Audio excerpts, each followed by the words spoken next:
Welcome to the Real Situation podcast. And this morning, I am thrilled to have a guest that I've actually never met before or spoken to before.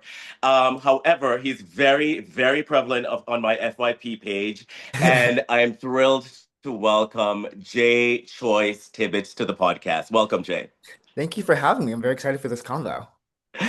Likewise. I semi know you simply because of your commentary. Your commentary is my type of commentary. It would be the kind of commentary if I was your age during this time, what I would do. And as we have this conversation, we'll see some certain I've seen certain parallels in our profiles. So we'll see if you detect the same things. Okay, amazing. And what a compliment. So let's give a little profile on Jay. So for the audience, Jay Choice Tibbetts is a fashion creator, strategist, and cultural commentator covering fashion, business, and the internet. He advises brands, agencies, and public figures while building a profile as a go-to voice in the international fashion community. Boasting over 170,000 social media followers, Jay is a fixture at fashion weeks and is regularly featured in magazines, including Vogue, Harper's Bazaar, and the Wall Street Journal. As both a strategist and a tastemaker, Jay offers brands the cultural relevance and industry credibility needed to shape conversations today. He is a self described overthinker and the strategist that reads the room. Thank you. Thank you for that intro. That guy sounds kind of impressive. I want to meet him. That guy is impressive. That guy is impressive. And in that resume, Jay, what is really compelling to me is essentially the mix of business and creative. You explore both the creative and the business sides of fashion, not just the looks, but the forces behind them. Now, how did you come to see both of these worlds, and why do you think that perspective is sort of essential to the criticism that you provide? Yeah, that's a great question. I think also it's a has to take in a bit of my background. So I have entrepreneurial parents, so they like owned businesses to the point where they've actually both never worked for anyone. So me being in corporate America, there are like things that I just don't go to them. I like have one of my professors from college like on like speed dial when it comes to like corporate related things because my parents just don't understand that because they're like business owners. And so like conversation at the dinner table in the car was always from a business perspective. And then of course understandably, I ended up going into business, studied global business at Fordham University, concentrated in consumer insights, and now I work for a creative agency which works for like Fortune 500 companies across kind of all verticals. So everything I'm kind of doing is from a business lens, and I think that it's important to look at specifically like fashion work through the lens of the objective needed.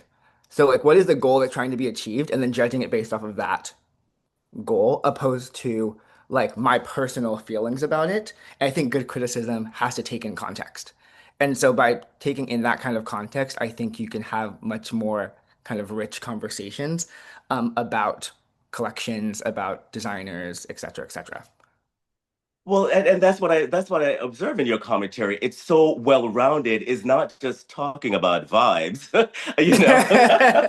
Vibes are cool too. There's room for all of it, but yeah, it's a But bit do more than you do vibes. you see that differentiated? Do you see that difference amongst your peers in how you analyze collections and how you analyze culture? There everyone's a pundit these days. So you see so many pundits online, with all kinds of opinions about collections, all kinds of opinions about the direction of brands, and so on and so forth. But it's not always well informed. It's Yeah. not always a 360-degree view on that business, on that brand. And that's what I find, at least in what I've seen in your commentary, I find that you really understand. And that's very difference making in my interpretation. Well, I appreciate that. I really try to come from that lens because I think it's unfair to judge something off of a criteria that was never intended by the original creator. That doesn't actually make any sense to me. Like it's like you're gonna just constantly be frustrated if you are like mad at someone for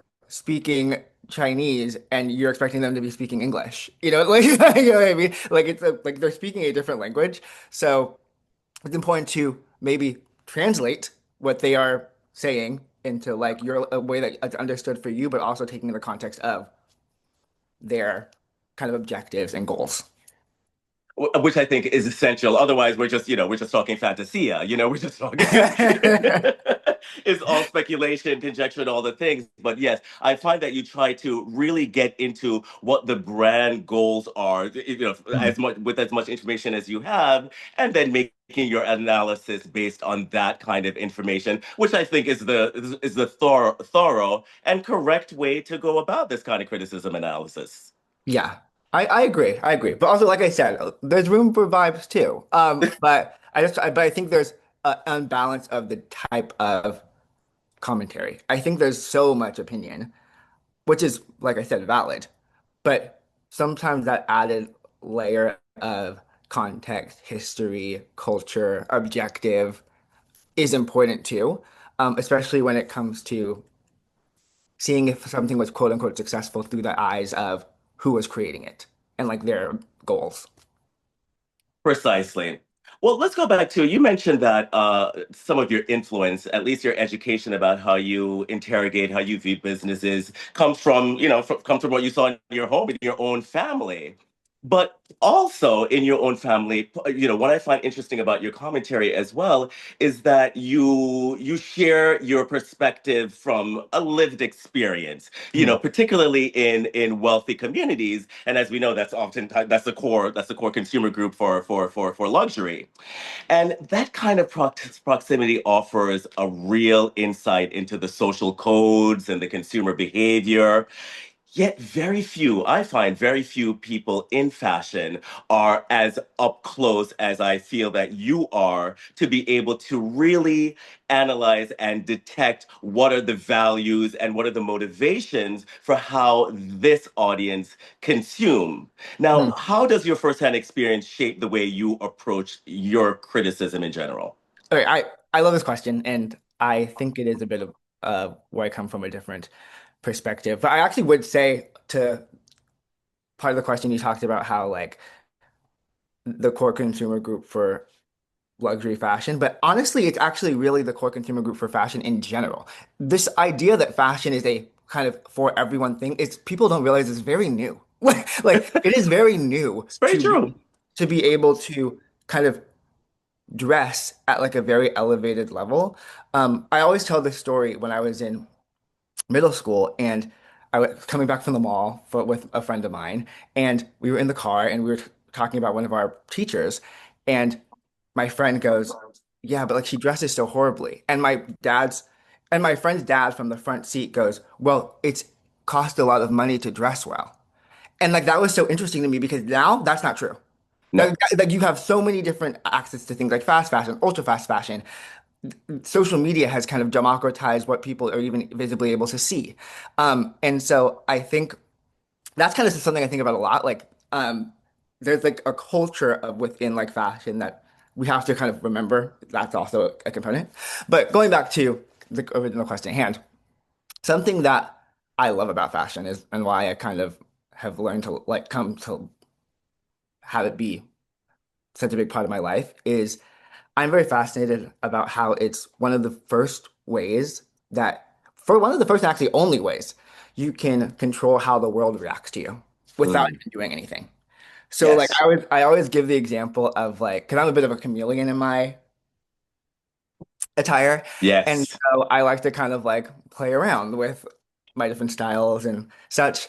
And so I always say like the reaction I get walking down the street going to a fashion event in a mesh Alaya gown is very different from the reaction I get when I'm walking to work in like khakis and a blazer. I'm the same person, but like the reactions and like looks I get are polar opposites. And I think that's an incredibly powerful thing. And so what that really is nonverbals. And I think within specific like socioeconomic environments, nonverbals and like subtle cues are everything. It's like, what Yes. type of backpack do you have? Where are you going skiing for ski week? Like, et cetera, et cetera. So basically, I've just been conditioned to think like that, like very deeply about all those very different things. And Yes. all of that consideration comes into my work in like the fashion criticism commentary space.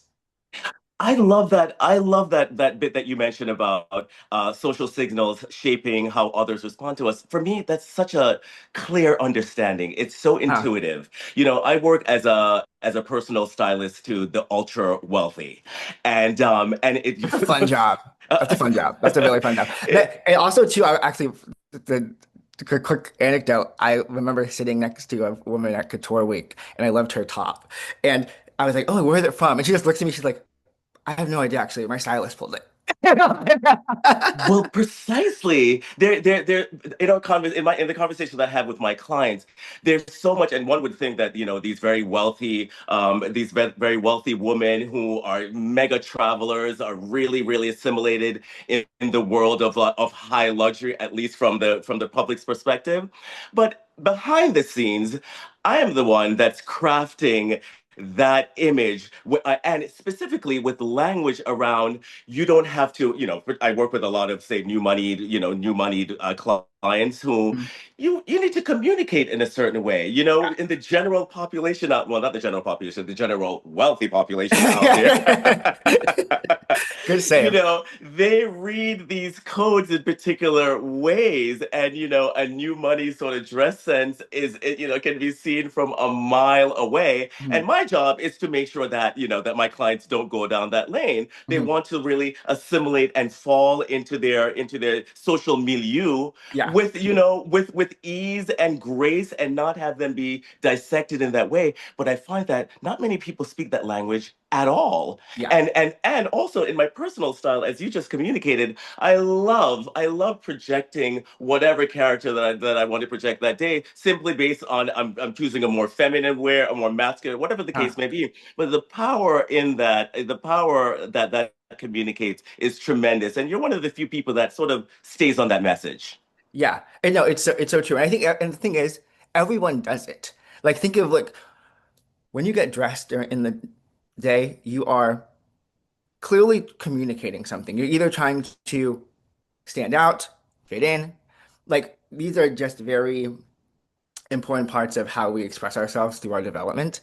And I just don't think we think of fashion as something very frivolous and ornamental, but like that is a huge part of how we are like socially communicating that I think is just really interesting. Oh wait, is this a little Devil Wears Prada reference here? Should we bring out it, the quote? Should we bring out the it quote? conjures the quote. But it's very, very true. And that's how I see fashion. If fashion was just all about, the frills and the bows and the surface, that's easy. People who do have fashion sense, we don't need to be sort of educated about assembling things in our body, communicating a message. That's light work. That's Mhm. light work. But drilling down deeper and having a greater understanding, particularly as a fashion professional as we are, that kind of understanding, I just find that is incredibly, incredibly relevant and scarce, I dare say. Yeah. No, totally. I agree. Okay, one of my observations that I would love to sort of discuss with you is in the last 5 to 7 years or so, I have, as a personal stylist, I've identified that brands are leaving essentially so much money on the table, luxury brands that is, leaving so much on the table by underserving their most loyal, high spending clientels. They over the years, let's be honest, let's break it down here. The collections, they have been standardized across global markets. There have been elimination of nuance, and there is almost trying to sort of shove the consumer into this sort of rigid retail model with a singular aesthetic. Uh, And as we know, that kind of worked for a while. Can I tell you, I was yawning for years when I saw that luxury sweatshirt or brands just throwing their logo on some like overpriced sneaker or yeah. whatever the case may. It was been so boring, but I saw the writing on the wall. I saw that writing on. I was like, where do they think this is gonna go? Yeah. My clients who can buy anything in the world, please, they didn't want any of that, but they were like, where is the merchandise? We're in the Uh, merchandise. But however, we're starting to see now the consequences of those decisions. totally. Everyone's talking about the luxury falling off the cliff and the fallout of luxury. I'm like, did you not see that coming? Now, how do you think brands should rethink their approach to better serve their core clients moving forward with this understanding? Yeah, this is a really layered topic. So like stop me Get if into I it. start to get too kind of deep. But basically the first thing aspect of that question is identifying who the core client is. Who is it the person that's spending the most money? Is it the VIC? Or is it that other, say like what, 60% or so of people that are buying the low end product that is actually what makes these companies billions of dollars. And like I think that is where there's confusion. It's like they're trying to play in both lanes.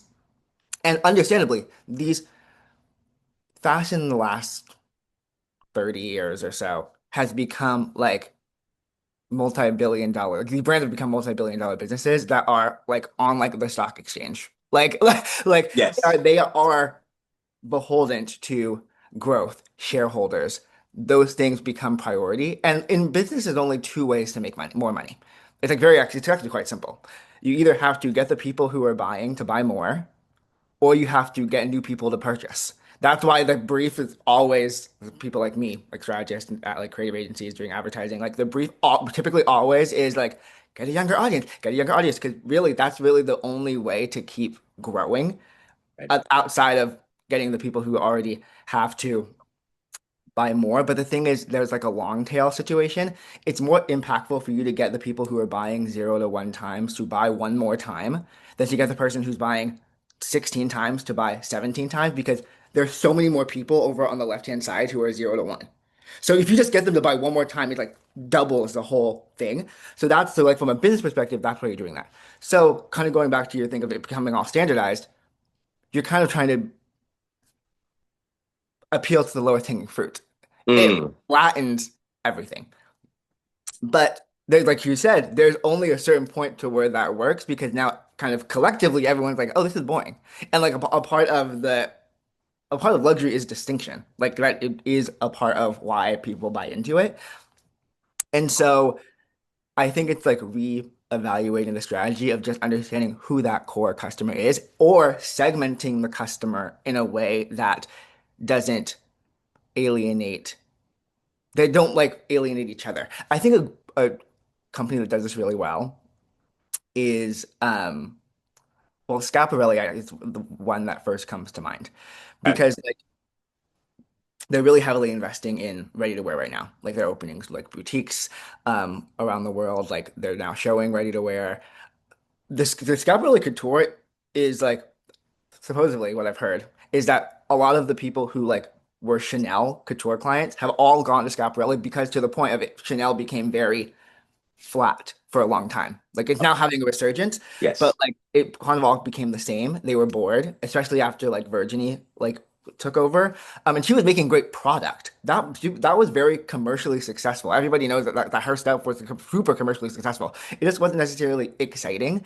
And so a lot of those clients went to Schiaparelli. Schiaparelli has been doing a good job of like keeping that core client, but then being like, how can we take a part of this and like produce it to a wider audience, a more mass audience, Yes. in like ready to wear, even though like the ready to wear is still thousands of dollars. It's so expensive. Right. But, I mean, have the economics been proven with Schiaparelli? Has that matrix been realized, would you say? I don't I think it's still happening, but it's just interesting that like they are investing in it, and clearly they're investing in it because they see there's an opportunity there. Fair enough. And so I think another really good example is Vuitton. Vuitton is like, but that's at a totally different scale. Schiaparelli is a very small business. Like it's not doing like huge numbers. No. It's like a ginormous company, but like the tiered system of that company is fascinating. Like there is a completely different set of product of access that people are getting at like the highest end of Vuitton than the people who are like waiting in line in uh Champs-Élysées Yes. at like the flagship store, and buying like more of the kind of entry level, like aspirational quote unquote product. They've done a great job of figuring out how to separate that, because the person who's buying the like $100,000 champagne trunk is Right. not threatened, or it doesn't, by the fact that there are like all these people who like have Neverfulls, you know? So it's really, you either have to identify who the core customer is and just really stick to that, or you have to be able to segment it in a way that's not alienating one against another.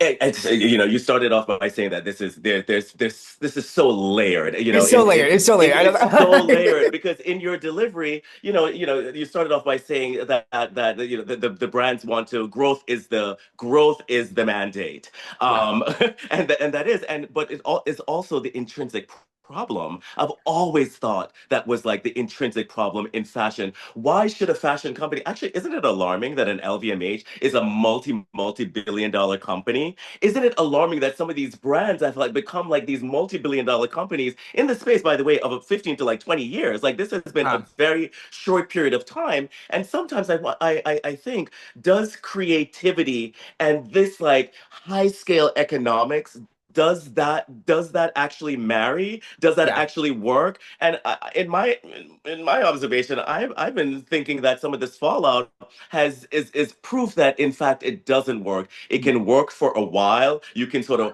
hoodwink an audience, or rather not necessarily hoodwink, but segment and segment to a point where you broaden the audience. But after a while, as you said, the ones at the top are going to be like, no, wait a minute, there's way too much. There's Yeah. way too much. People are buying into this. Actually, this reminds me of the scene. I actually didn't see the entire movie, but it was like the Gucci movie when the character, what's the Lady Gaga character, came into the kitchen and saw her maid with the Gucci Yeah. with the Yeah. Gucci With the bag on the knockoffs. table, Yeah. and she was just like, "Wait a minute, you have access to this too? Huh. Okay, now we're gonna have to rethink all of this." Yeah. That's a very, very interesting thing, and I think that there's a reckoning to some extent right now particularly with these larger companies Huh. in what they are in how they're approaching their business and and the kind of returns that they're gonna get from the business at this stage of the game. Yeah. I think it's what I see happening is there needs to be like a right sizing. A Ah. right sizing of the business. I think to your point, it was scaled up so much, but we have to remember, this is the luxury sector, which is tied to exclusivity, and exclusivity and scale are fundamentally opposed. Like those are literally fundamentally opposed things. Like it's what I actually did a pretty popular piece of content um that ended up get sparking a lot of conversation because I was saying this about like Soho House. There's that or like in these private members clubs. Like Soho House going public as a company was actually like counterintuitive unless the goal was just to like get upfront capital and then buy more or create more locations. But like the fact that it becomes a public farm company means that them getting bigger needs to be the priority. But the whole point you're buying into a private members club is to not have people around. Like it's like of course you're then going to have to widen the aperture of who you're able to accept because you're trying to grow. And so like at some point there becomes a reckoning. And like I think LVMH is a really interesting example and Bernardo know is like my business icon. Um and the only reason that works is because of the scale of it. Because there are so many businesses Right. that it's what's like called like left pocket, right pocket. It's all kind of going into the same bucket. So they can kind of move money around to like collectively make it work, even though like an individual business may be like literally in the red for years, you know? But like that's only able to happen because there are so many others supporting. I'm pretty sure like Vuitton makes up like 60% of the revenue of that of all those 80 companies or something crazy like that. Don't quote me on the actual number, but it is like a huge um chunk of it, just like one company, even though they own like 80 or plus, or maybe the 80 is just in the fashion division. Anyway, I digress. But I think the TLDR of all of this is that the brands need to, I think, just right size and to, But go ahead. oh, go ahead. Please, please. No, I was gonna say, but in that right sizing, it seems like they are the top tier segment. They're just increasing the price point. I don't know if that's just like I don't. It's like a casual gesture, almost like not necessarily increase. We're not hearing about increasing of quality. We're not hearing about increasing of like the uniqueness in offering. We're just Huh, saying about the increase in price to separate these high net worth individuals, let's say, from the more aspirational one. That huh. seems to be, I mean, what do you think about that strategy? I think Chanel is employing that, and other brands are employing that. Vuitton, Yeah. Hermes are employing that strategy. I don't know. That seems to be like, okay, well, let's use our greedy tactics in a different way. Yeah, I think the issue is that on paper that works, but like rich people aren't stupid. They're willing That to part. they are willing to spend if they see the value in it.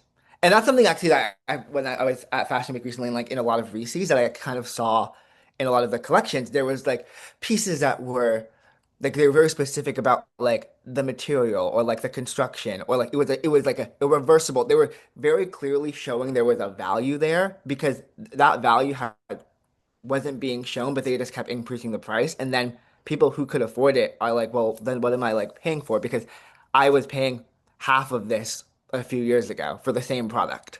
Um, so like it's really all about it's like value is really what has to be shown because they're willing to spend, but they just want to spend on things that they feel are valuable to them. I think another part of the value comes from the kind of like identity, exclusivity, like access component of it. And Ah, and so yes. when once if everyone's kind of getting it, it just becomes less special. That's one of the reasons I think like the Schiaparelli was so is so sticky to like these pr previous Chanel clients who have now all gone like left because like it is a, like I said a very small company. It's like a very kind of like the the couture is so specific and it's like so kind of identifiable. Like nobody else, like it's very clearly a Cabrella. You can't really get a knockoff of it. You know what I mean? Um, No. and so um, that's also what people are buying into. That's also a value component. Well, you speak about the value component, but let's speak about the sort of marketing component specifically as it relates to Chanel. You know, you said you just came back from Paris Fashion Week, and I'm sure that you saw the frenzy that was going on around Chanel. I Uh, thought that was super, super interesting. And for, I spoke to some people on the ground, uh, and that model, as I understand it. So what I saw that Chanel did is that they had timed like schedule appointments for editors, influencers, to come in and shop the new Matthew Blasey collection. And literally, I saw people getting on train and apparently it was only sold in Paris during Paris yeah. Fashion So Week. they launched it first in Paris. I think it launches in the States tomorrow. Or like everywhere else tomorrow. But they specifically did it in Paris to back to the coordination strategy of it to kind of align with Fashion Week happening. So it was like a few days before their show, they had launched. Right, and invited a certain cognoscenti. And as I said, I saw ladies getting on train from Geneva. They're flying in from wherever to have access to this. I saw them like giddy, Uh-huh. shrieking with enthusiasm to be buying multi-thousand-dollar things and then going to their hotel room and then showing off their hauls to their audiences. And also that I heard, for the editors and mostly for the editors who were at the show, the Uh-huh. celebrities who were also invited, the editors were linked with the celebrities sitting behind the scene. If Perfect Magazine wanted to speak to this one, Uh-huh. if System Magazine, that they were aligned with the right personality as a part of the Yeah. strategy and the structure for Chanel. And again, these women were on social media, like literally so thrilled to part with their multi tens of thousands of dollars from this Uh-huh. house. I thought that was a bit of a stroke of genius and how they achieved that. Give me your breakdown on this and how you experienced this thing as you were in Paris last week. Yeah. Yeah, Chanel's having a very much a frenzy. People are obsessed with Mathieu. He is like the industry darling these days.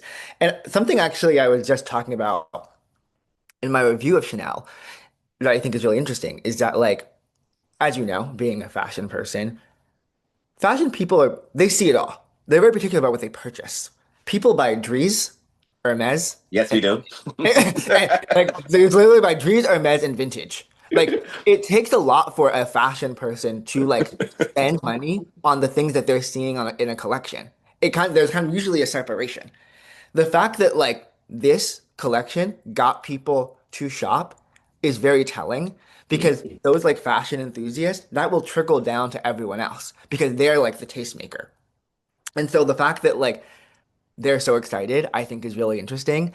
And a big part of that I think has to do with like it's just very joyous. Like there's just a lot of joy coming from Chanel, which is a place that even though we all loved it, was kind of like very uppity and like proper. And so there's this kind of this new injection coming in. Um, and also to your point about like the strategy of the show, something that I've talked about it with some of my creator friends is that like their show strategy is even different. There are so many Mm. creator friends who wouldn't even get emails back that now are at that show. They're and they sit them. The seating is like you were saying was so smart. The like creators or like influencers, for lack of a better word, are seated directly across a bit elevated from like the like premier front row people so that they can get the shots of all of those people. Mm. Understandably increasing the kind of viewership that when they post their great, which helps Chanel's media impact numbers. So I think a lot of this too is related to their change in executive leadership. Like Lena Nair, who I hear is amazing. I've never met her, but Me neither. she's what I also think is really interesting too is that she's not a fashion person. She comes from actually the world that I work in, like consumer. She was the basically she was like the head of HR like globally, I believe, of I want to say Unilever, one of the big CPG brands. Hmm. The thing about those CPG brands is they know how to run a brand. Like and so like her coming to Chanel, she's like kind of injecting that kind of strategy into a lot of the work. There are some other kind of senior executives too who they've kind of switched out. Um, and I think it's been really successful. This is only what his third or fourth collection that he's done, and this is the first, and this collection that just came into stores is the first time it's his new work is in stores, and it seems to be successful. So I'm interested to see if it kind of continues. Also, too, to see how the historical Chanel client feels about it because there are so many people who I was talking to a publicist at like another presentation and we were kind of just talking about the season and she was like just kind of gushing over Chanel and she was like I have always loved and appreciated Chanel but like I never thought about buying it for myself. Like this is the first time I'm like I'm gonna go to the store and buy something. Oh, well, it's very interesting. I see Chanel from a few different perspectives. One of them being as a stylist. Oh my gosh, I'm this collection. I got to say, I'm thrilled.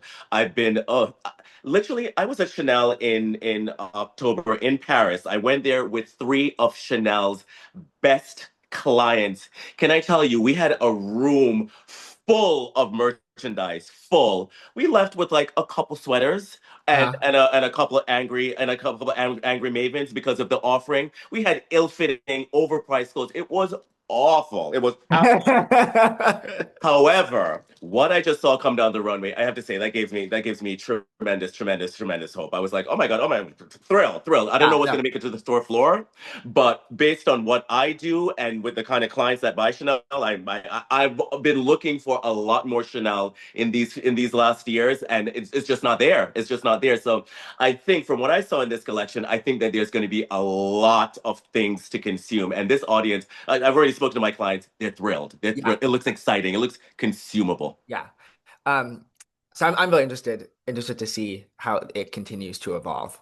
And then another, sorry to cut you off, but then No, no, please. another perspective. I'm also a dealer for designer vintage. I am Mhm. fully in my designer vintage mode right now. And can I tell you, in New York, every girl right now, as you know, you live here. I am shocked. I'm shocked at the vintage shows. I do Manhattan Vintage. I do Ah, a handful of shows. At these shows, I cannot believe the amount of girls that are in Chanel. I cannot believe the amount of girls with a Chanel bag on their arm, and they're looking for two more in the room. The ah. sort of mix right now is furs and Chanel. Furs, Yeah. Oh, Chanel, yeah. The Chanel. further back, fur is back. Fur is back, but the Chanel, and I think that, at least this is my theory, in that a lot of these clients are priced out. They can't go into the Chanel store right now, but you can get Chanel on the pre-loved market, on the secondary Totally. market, and still participate in that expression. It makes absolute sense. And of course, Yeah. Chanel, with its epic history, has so many wonderful designs over the last, say, 30, 40 years Ah, that they're buying into. So it's very interesting how Chanel is just percolating from all sides right now. I yeah. find that to be a really interesting. So that's, the brand cachet, let's say, is as rich as it's always been, if not more so right now. Exactly. And that's the part that I think is really interesting that gets left out a lot. I think there's a lot of kind of discussion and headlines about like younger younger consumers like not caring about luxury, but like no, because the brand is still very powerful. That's why they're buying it in vintage. But to your point, they're just priced out of it. So there's actually real value in the actual brand. So it's just how do they then take that kind of desirability and like inject it into the current work while keeping the price point what it is, because you can't actually reduce the price. It's very hard to make the price down. Right. Or what's happening a lot now is they're introducing new product. They're introducing new product at lower prices. Like I think the Vuitton Beauty was a great example of this. Like yes, people were like, oh my God, $100 whatever dollars for a lipstick. But the reality is you can, I guess it's expensive for a lipstick, but you can still buy into the brand at that price point. Like a low, but Yes. about much bigger amount of people can buy into the brand at that price point, and like people still want to buy into these brands. But right now, their kind of only option is to go the vintage route. Uh, Well, sorry to cut you off on no, that, but and I would say more tragically, they're also doing these cafes. Like cappuccino seems to be the way to also buy into these brands, but that's a whole other no, conversation. no, that's that. I have like so much like random research about these type of things, but that's because a lot of the younger consumers too, and actually not even just the younger consumers in general. I think I saw a report about how on like the larger kind of landscape, like experience is the new luxury because part of it goes back to the distinction. 'Cause everyone can kind of get a product now because you have so Yes. many different accesses of availability. Not everybody can like go to that very remote place and get that picture. So like there's a lot of value to the experience and people are willing to spend on the experiences. It's also one of the reasons why our the behemoth LVMH is buying like the Orient Express and like Right. buying restaurants because those are the new kind of priorities. With and like you said, opening cafes. And also the margins on that kind of stuff is really good. Oh, the endless thirst for business expansion, but let's pause it on To the point, it's that. because it's all to that point, it's because that's the objective when you it's a these are like publicly traded companies. Like it's like Hermes doesn't have to really Hermes is so interesting too. Hermes doesn't really have to operate in the same way because it's like still primarily family owned. And like the fact that Chanel bags go for so much more on the secondhand market tells you they could be charging more for those bags, but they don't. Fair enough. Because Fair there's a enough. priority of like keeping the integrity of the brand and keeping the like exclusivity and like cultural power of the brand by making sure not a lot of people have it. You know what I mean? Very Um, true. so it's just different models. And so like if you're operating in the shareholder growth quarterly reports model, you got to find new ways to keep growing. You know? And it's evident. I see that every single day with these brands. Now let's move on to you. You mentioned Schiaparelli as a brand that's really making some strategic moves. But Huh. is there a brand or brands that gives you hope? Whatever values you're gonna sort of instill in that, but gives you hope for fashion in its future. Ooh, yeah, there are a lot that I'm like kind of looking at right now. I actually was just watching a clip. It's on my watch, listen to later on my bike ride into the office. But fecal M- matter. Materia, I don't yeah, know how to say it materia in French. fecal. See. That the couple, they're incredible. I've been actually obsessed with them just as like creators for a long time, and so really excited to kind of getting their flowers and kind of starting their own collections. Love Campillo, based out of New York. Well, he's not big. He shows in New York, but he's based out of Mexico. He's doing like really amazing things like silhouette. Love what Peter was doing at Alaya. Peter Mulier, was doing at Alaya. Very sad to see him going, but interested to see what he does at Versace. But I'm hoping that like what he's built at Alaya can continue because it's been great. I also love Robert One on like the couture side. He's like really impressive, super distinct. Um, and then I've never seen his work before because I never did London Fashion Week, but Richard Quinn is another one Hmm. I really like. Um, and I think something that bands all of these together is there's like a clear, distinct point of view. And like Yes. there's a clear, and they know who they are, they know who they're talking to. They're not trying to be what they're not. Like another like on a big scale, because most of these other ones are kind of more like niche businesses, but like on a bigger scale, like YSL does a great job of this. They're YSL hitting knows it right now. exactly who it's trying to be. It's now Yep. trying to be anything else. Yep.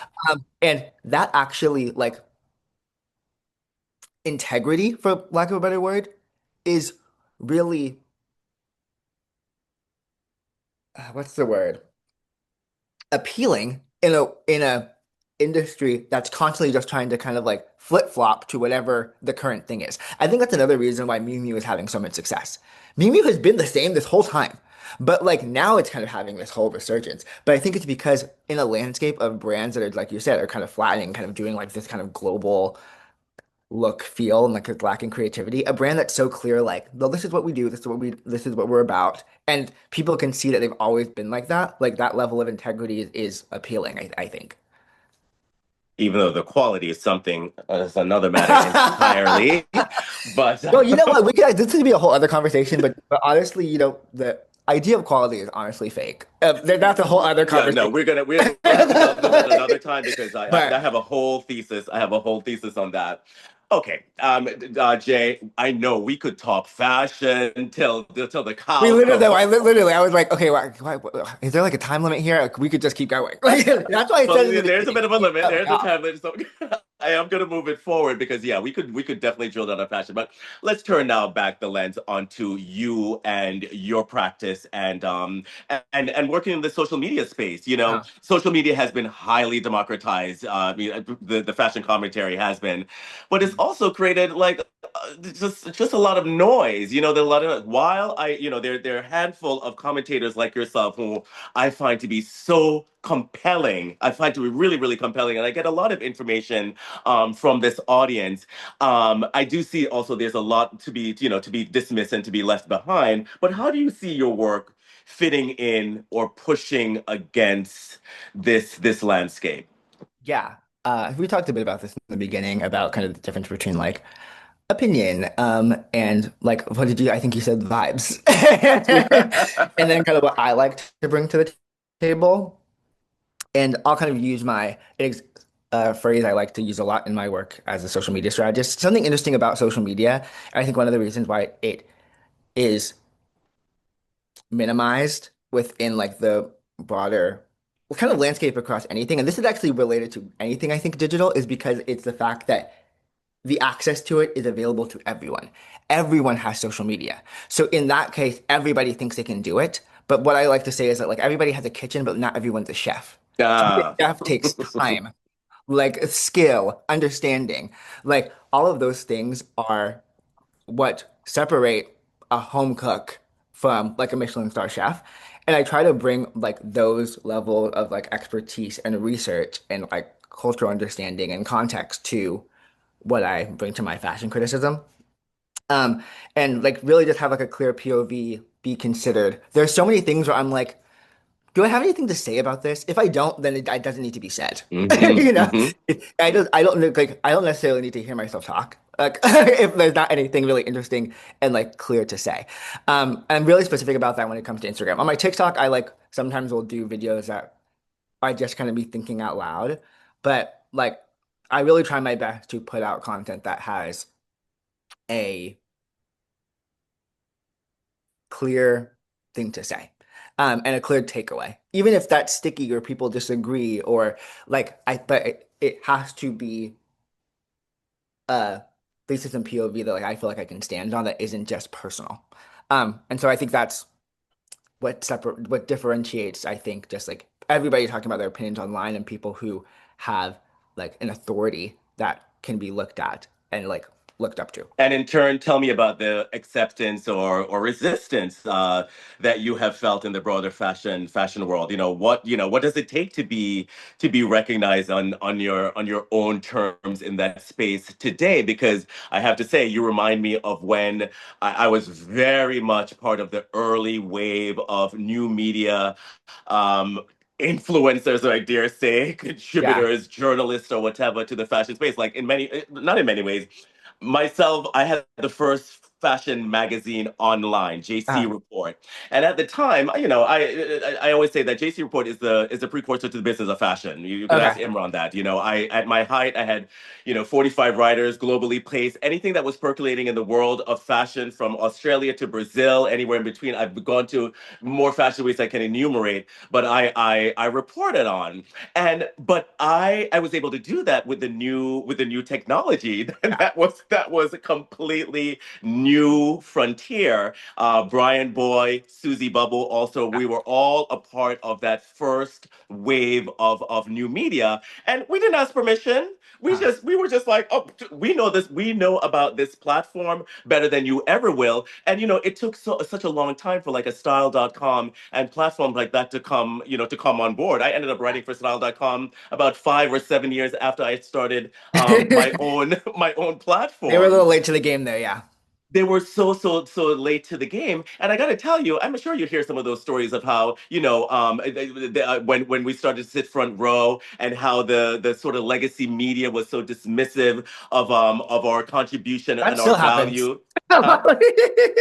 Say that much again. has changed. Not much has changed. Okay, well, yes, that's what I'm asking you. Tell me that climate right now, if how you were embraced, because I don't see you asking permission. I see you turning up at Fashion Week and capturing your content and getting in the spaces that you have access to and delivering your information. I wanna get a sense of what that space is like right now. Yeah. I love that you mentioned Susie and Brian. I've never personally met Susie, but we like have communicated like digitally, and I've now met Brian, like we've like engaged socially. And I was actually talking about both of them to someone during Fashion Week. We were having a similar conversation. And something about them is that they are part of, like you were saying, this kind of like old guard, like the OGs of kind of quote unquote influencer. Yes. There are a lot of others that are not there. Why are they Yes. still there? Because they have been able to evolve with the industry and then also like understand the culture and assimilate without diluting what they really are all about. Because like any industry, like being successful in any industry, like it's all a game. And fashion is truly just that. It's like one big game.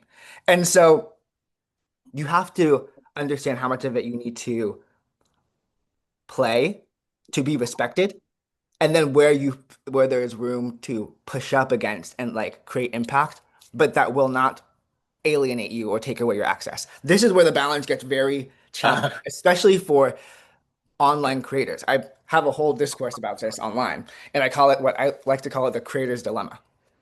I thought the creator's dilemma is really interesting in is that um, basically what gets a lot of creators in the beginning into the room is antithetical to the culture of fashion. The whole reason they got there and had the audience is because they were an outside source that was pushing against like the establishment. Once Yes. you get invited into the establishment, that's when you have people who are their audience is like, oh, like they've changed, they're not different anymore. But girl, if they there's a balance that you need to be having, or the access gets revoked. Do you want me to have this? Do you want me to be able to get this for you? Like you know what I mean? So it's like you have to kind of like and so but specifically for creators, that's challenging, right? Because the way that you're introduced to people is being kind of quote unquote anti-fashion. But isn't the goal to be in the room to have the access to give the perspective. But how do you avoid having your voice be owned? That's that's the quandary, and that's you come in as an independent, and then you're at the table, and then you're spewing party line. Totally, totally. I think another aspect to this too is that I think it's also a fashion industry specific thing. Fashion wants to specifically fashion PR really wants to control the narrative about the brand because as we know, at the end of the day, this is all just clothes. It's the storytelling around it that allows it to increase its value and it's it be manufactured to create desire. So the packaging of it is very important. So the PR of it all really wants to control that. But then like social media comes into play, and then you lose a bit of that control. I Right. think something that's like really interesting, and going back to this balance, and like I'll tell the story. I won't name the brand, but I had done a piece of content, and It was doing really, really well. Um, and it was after a brand had invited me to something. And I remember getting email at like 9 p.m. Urgent. Insert brand here, Instagram post. And it was from the publicist. And they were saying how if they're asking me to take down the video because of one specific word I had used that didn't feel like it was in line with like the brand story. And that word was actually in the caption. It actually wasn't even in the video. And the video and the video wasn't even actually about that brand. It was like answering a question. And it was something actually people were really interested in, and it ended up having like hundreds of thousands of views. But the fact that I used this one word was such an issue, they wanted me to delete the post. And like luckily I was able to like work with them and I updated the caption and I think their like pushback was fair, but also I was like it would be great if there could be like some barriers before, like before just to have like a clear understanding. Because I also have been to VCs or and things where it's like nobody's seen those images because they were like there's no social media policy here, but we want you to be here, we want to build a relationship with you, and which is amazing. But it's like I have not posted those images because they said no. I Right, will follow the rules, right? right, right. But it's like you can't necessarily like not explain the rules and then get upset. But like the fact that I just got that email is so telling of how the business operates. Like especially Oh, too considering that there are so many people saying crazy stuff about these brands. Nothing I said was bad at all. It was just a particular semantic thing. And so, but the fact that I was like in the system becomes like I kind of have to, like we were saying, like kind of play the game. And like, so where am I willing to kind of work with and where am I willing to kind of push against? And that's a balance I feel like all kind of digital native creators have to face. Right. And I think what you've outlined is like, the gumption of some of these institutions, some of these houses, specifically the PR. How dare them ask you to sanitize anything. And I'm speaking generally here, ask you to sanitize anything. One of the things, actually, I'm not going to get fully into this discussion, but I know you're like I'm there was going a to make time an limit up. here. Exactly. I'm going to make an observation.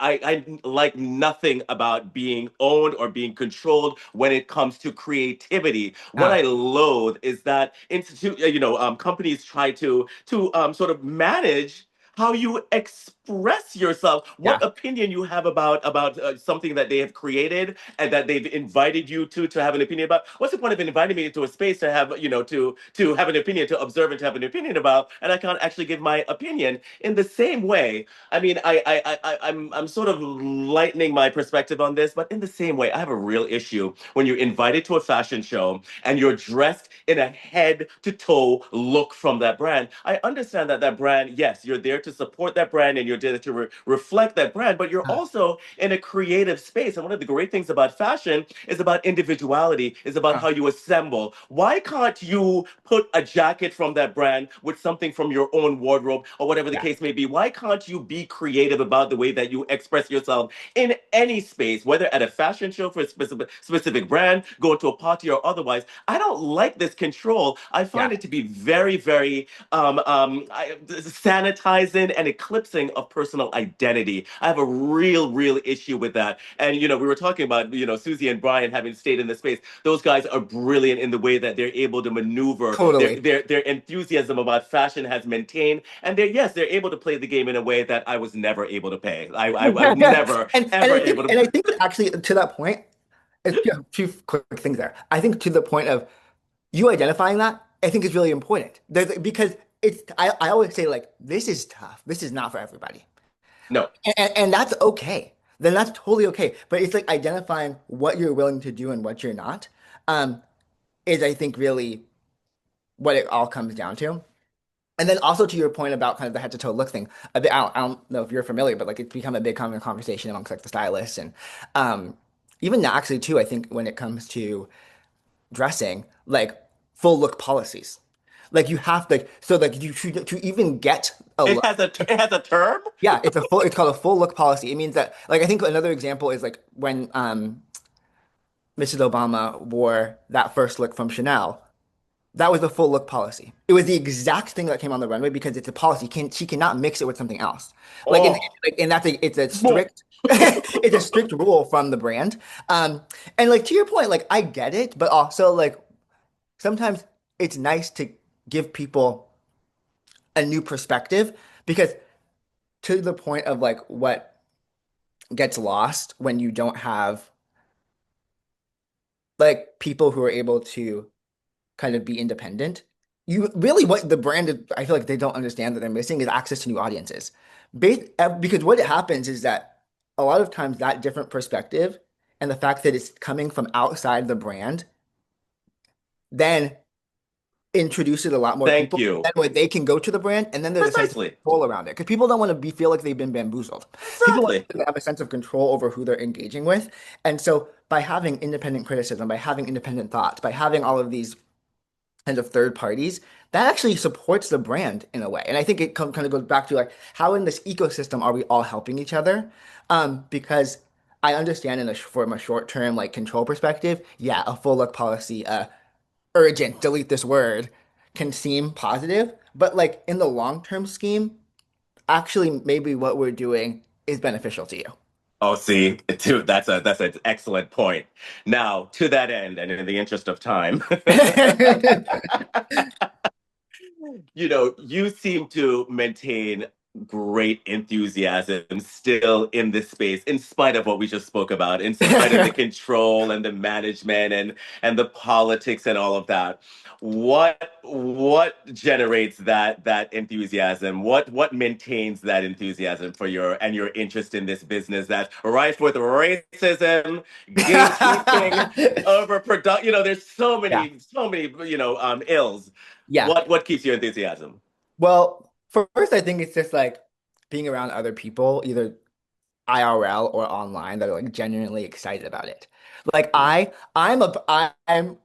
very pro like unboxing video, which I know like now in like late stage capitalism, everyone wants to act as like an overconsumption. Everyone like that think is like the worst thing in the world. But like I find joy in seeing other people unboxings that they're excited about. Like I like stuff, you know? Like, and I don't think there's anything wrong with that. But like those type of things still get me excited. I also think partially because I'm like a competitive spirited person in general, the fact that this industry is so hard and is so there are so many kind of things going against you makes me kind of more excited to like figure it out. It like that challenge Okay. is kind of appealing to me. And also too like it mixes both elements of my both personality and professional experience of creative and business in a perfect way.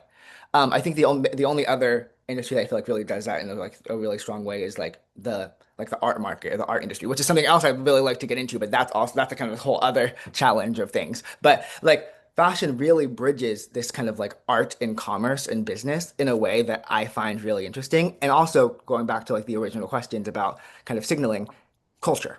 It's like so all of these things are intertwined, and that keeps me excited because like culture is always changing. It's never stagnant. And so there's always new things to kind of be diving into. Jay, wow. Riveting, riveting, riveting. We can keep going. We can really keep going for No, no, hours, no, no, no. literally. Please. No, no. We speak the same language. No, Yeah, no, no, no. totally. We could carry on this for such a long time. And let's find a sequel to this. Actually, let's find a sequel to this. I really appreciate your insights and perspective. It was a serious pleasure in talking to you. And we obviously have to meet in person soon I enough, know. huh? I think you mentioned you're in New York. Yes, I'm here. I'm Okay, here. easily. Okay, it's done. But we'll Yes, yes, coordinate. exactly. Let's do it. I travel a lot, but I'm here and I'm here for the next couple months. But yeah, Okay, so great. let's do an in person. Like we need to know each other. We Yeah, we definitely do. do. We do. And I know that Edward reached out to you. Yes, Yes, and I love Edward. Edward is my he's the real one. I've known Edward for 30 plus years. I'm so The happy that real people are one. kind of knowing his name. It's so important. Like, Hello, exactly. And yeah. I had to make him my first because for myriad reasons. But yes, no, no, serious. I love, enjoy speaking to you. Thank you so much. This has been so great. Thank you so much for asking me. And yes, we will definitely put on a drink or a dinner at some point soon. Absolutely. Thanks again.